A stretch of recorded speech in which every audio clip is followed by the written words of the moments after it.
सनाम को जोहार गे तेहेኛ वीडियो रे बन नेला गोरान से जोना हिंदी दे बन मेन किया पुरुष पुलु रे बन नेला गोरान से जोना दो चेद बन मिता कना जहाते मेमेन होड़ आजम होड़ और जहाया बारते जहाना मेनोगोआ उना दो गोरान से जोना को मिता।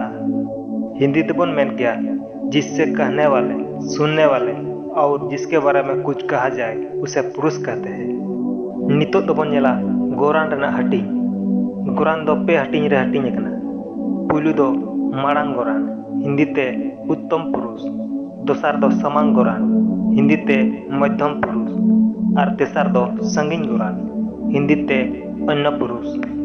नितो दो बन नेला माड़ांग गोरान दो चेद बन मेता कना जहां गोरान ते मेमेन होड़े बुझेगा उना दो माड़ांग गोरान को मेता।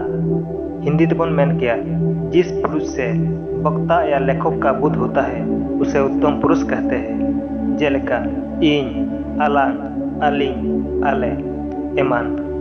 गोरान रेना दोसार हटिंग रे दो समांग गोरान दो चेद बन मेता कना जहां गोरान ते आजम होड़े बुझेगा उना दो समांग गोरान को मेता। हिंदी ते बन मेन किया जिस पुरुष से श्रोता का बुद्ध होता है उसे मध्यम पुरुष कहते हैं। जेलेका आम आबिन आपे एमान।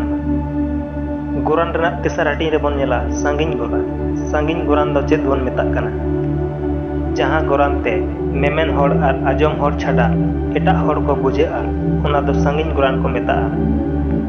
हिंदी ते बन मेन किया जिस पुरुष से वक्ता या श्रोता के अलावा अन्य किसी का बोध होता हो उसे अन्य पुरुष कहते हैं। जेलेका आज उनी आकिन आको उनको उनकिन एमान को।